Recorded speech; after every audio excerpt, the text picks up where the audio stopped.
Have you ever found yourself doing something you absolutely knew you shouldn't? Reaching for that third cookie or just scrolling and scrolling through your phone long after it stopped being fun?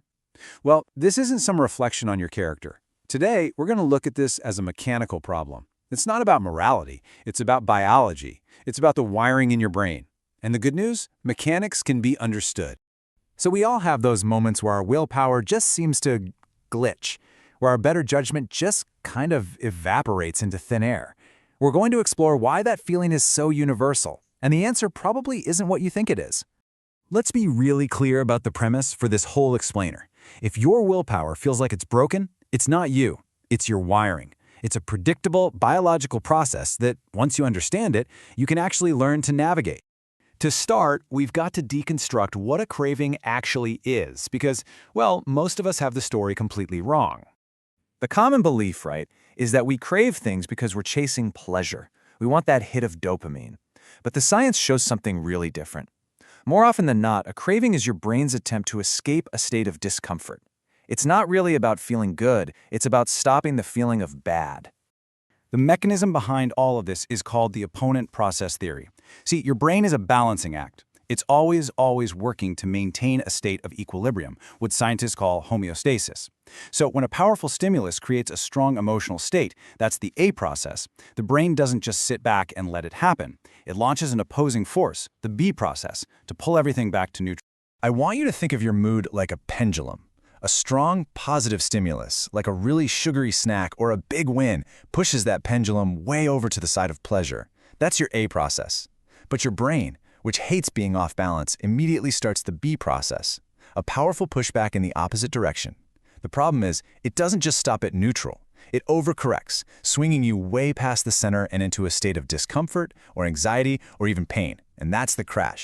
And this brings us to the most crucial point. That feeling of craving, that restlessness, that agitation, is often the feeling of that B process kicking in. Your brain anticipates the high and preemptively pushes you into a low. So that urge you feel? It isn't a desire for a reward. It's a desperate attempt to climb out of that deficit and just feel normal again. So understanding the mechanism is one thing. Interrupting it is something else entirely. Let's move to a practical tool that's designed to do just that, by using the brain's own mechanics against itself. This is called the trigger map. It's a really simple three-step process for catching that craving sequence before it gets any momentum. It all relies on awareness and planning. First, you identify the cue that starts the whole chain reaction. Second, you notice the very first bodily sensation that follows. And third, you execute an action that you've already decided on ahead of time. Okay, let's break down that first step. Identifying your cues means you have to become a detective of your own experience. Cravings rarely just appear out of nowhere. They're triggered. So is it a specific time, like that 3 p.m. slump, or an emotional state, like the stress you feel after a tough email? Maybe it's environmental, a certain room in your house, a specific smell, or even being around certain people. Mapping this out is the first crucial step. This really illustrates the power of these conditioned cues. You see on the left, a neutral object like a pencil, it doesn't trigger a strong response. But on the right, an object that's been associated with a past behavior can activate the entire craving sequence, often before you're even consciously aware it's happening. And that brings us to the most critical part of this trigger map tool, the why. Why is it so incredibly important that your replacement action is pre-decided? Well, the answer lies in the neuroscience of the craving state itself. Take a look at this number, 33 milliseconds. Research suggests that's how fast your brain can detect and react to a trigger cue. That is faster than you can blink, and it's way faster than your conscious mind can process what's going on. So by the time you think, oh, there's a donut, your brain's motivation system is already firing on all cylinders.